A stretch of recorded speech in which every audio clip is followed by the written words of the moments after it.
En Bourgogne, les actions de réduction des émissions de gaz à effet de serre engagées dans le secteur du transport routier ont été proposées également aux entreprises de travaux publics concernant leur flotte de poids lourds.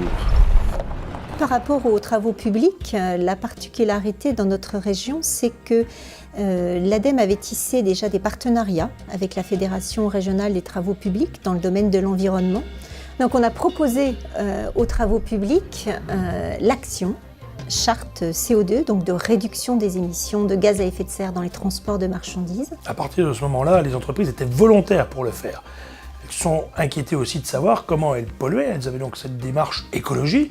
Et puis comment elles pouvaient faire mieux en écologie en économisant l'argent sur le carburant. Le poste le plus important, il est pour les terrassiers. Ça représente pratiquement 12% de leur coût de revient. Chez les routiers, c'est un peu moins important parce que la part fourniture est importante.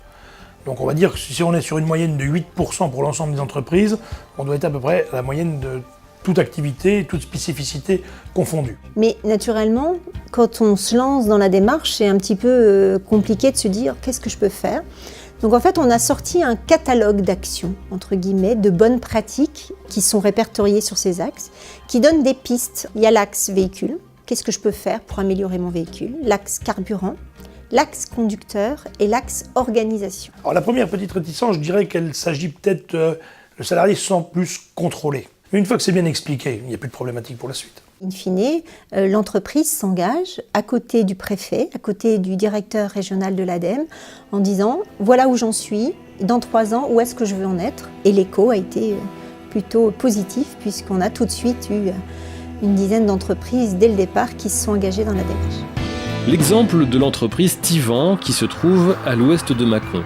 Cette PME familiale qui a débuté il y a 80 ans dans l'exploitation de carrières possède une branche travaux publics qui emploie 90 salariés pour un chiffre d'affaires de 14 millions d'euros.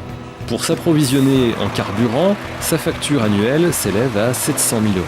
La facture carburant qui se compose en 2 parts, celle pour le matériel roulant, donc type gasoil classique, et après le gasoil le type GNR pour l'ensemble de nos véhicules de chantier. Donc sur la partie gasoil, c'est à peu près 400 000 euros à l'année et 300 000 euros sur la partie GNR.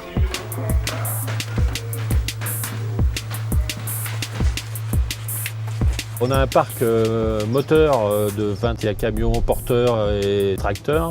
Aujourd'hui, on suit 11 camions. Bonjour Bertrand. Bonjour.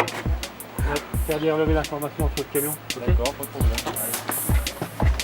Donc avec cet outil de gestion, en se branchant autant de fois qu'on veut dans l'année, on peut surveiller les consommations, le comportement du conducteur aussi, le nombre de freinages.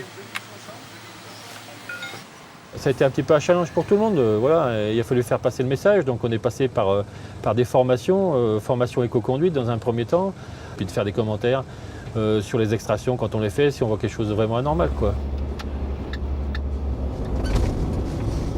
On nous a demandé de consommer le moins possible de gasoil, donc c'est-à-dire ici être le maximum dans la zone verte du contour. C'est là où on consomme le moins. Sur les chantiers, de ne plus laisser les camions tourner au ralenti, parce que ça faisait une consommation inutile, d'avoir une conduite relativement souple et d'anticiper. Dans un rond-point, bien regarder, essayer éviter que le véhicule s'arrête. Pour repartir, c'est là où on consomme le plus. Donc aujourd'hui, depuis 2011, on est aujourd'hui en 2014, on a un résultat global de 5% d'économie. Oui, on a réduit à peu près de 5% sur l'ensemble à la fois de notre parc matériel roulant comme sur l'ensemble de nos engins de chantier, notre consommation d'énergie. Donc 700 000 euros, 5%, donc ça fait à peu près 35 000 euros, donc c'est une part non négligeable. On s'est aperçu que nous avons globalement, sur la moyenne des entreprises qui ont souscrit à ce projet, c'est 14 entreprises en Bourgogne, 15% de baisse de consommation. Donc une moyenne de 15, c'est à peu près 5 litres de moyenne par véhicule, sur 100 km. Sur l'ensemble des véhicules réalisés, c'est 300 000 litres de consommation économisée, l'équivalent de la consommation pratiquement d'1 million de kilomètres par an.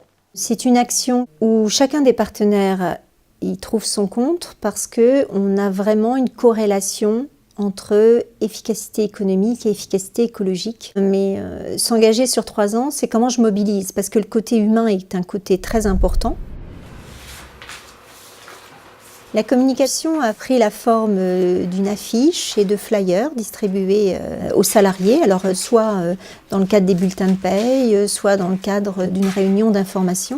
Pour moi, c'est facilement transposable, sans difficulté aucune. Et moi, j'encourage chaque entrepreneur à le faire, parce qu'il verra dans son compte d'exploitation. Et aujourd'hui, dans une période difficile pour les entreprises de travaux publics du fait d'une réduction du volume d'activité, c'est un des postes où il y a encore des gains et des profits à réaliser.